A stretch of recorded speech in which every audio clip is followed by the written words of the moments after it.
Yo, what's up, everybody? This is Honors English, and this is, Harmony English. and we are approaching this topic. People have asked me this question multiple times. The question of, is there a such thing as soulmates? And also, is there a such thing as you having multiple soulmates? Can you have multiple soulmates? And so I like to break that down. Built inside the question, there's a number of assumptions, so I'll approach those assumptions. One being that there is a soul, and I do think there is a soul. The other being, usually with soulmates, there's this idea of reincarnation behind it, and I do think there is reincarnation.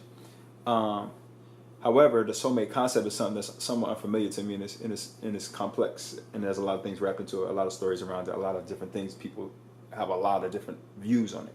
So I like to just say, from my experience, I've experienced people having direct soul connections, and that is a real thing. However, just because you have a direct soul connection doesn't mean you have to be in a relationship with that person, right? Now, part two to that is, can you have multiple soul connections at the same time? And I would say yes. I've seen that also. The question would be, if you do have multiple connections with a person, if you do have multiple soul connections with different people, what do you do with that? How do you navigate that? How do you maintain those relationships, or do you cut them off? What impact will that have on your path, on your purpose, etc.? So, on how to approach that, I like to turn it over to Harmony and let her directly address our views on how to deal with the issue of multiple soulmates. Alrighty. Peace, y'all. Okay, cool. So piggybacking off of what Honest just spoke on, the topic of soulmates, within his world where he speaks and, interacts with people on spiritual levels, this topic has come up. In my world, just having, a social network and friends, and, you talk to your homegirls or whatever about relationships, and you'll hear that word soulmate a lot. And what I've noticed is that people have different ideas of what they feel it means, and there's always a lot of energy and passion and meaning invested in it, but often in a way that, in my opinion, is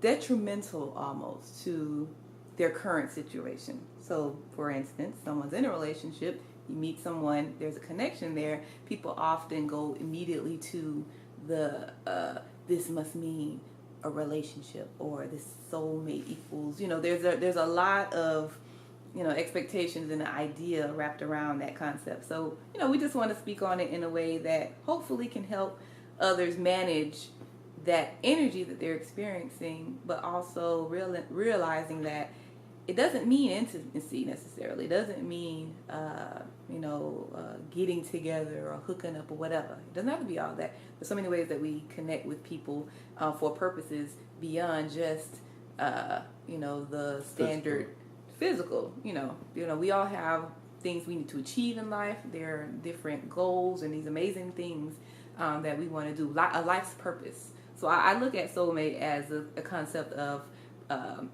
life purposes of different individuals coming together. And that could be to achieve something through work, through philanthropy, through Creativity. Yeah, so many, life is so layered. We often as people go to love and sex and intimacy. So the concept of soulmate is much broader than that, is what we're presenting for you to consider today. And hopefully that can help in managing the energy and building beautiful relationships that aren't Bound by aren't anti your relationship, but actually enrich your surroundings in your community of friends. Yeah, and so just finally, we want to ask: do you guys think that soulmates exist, and do you think you can have multiple soulmates? And if you do, what do you think is the best protocol? We gave you our take on it. We'd like to hear from you. All right, out.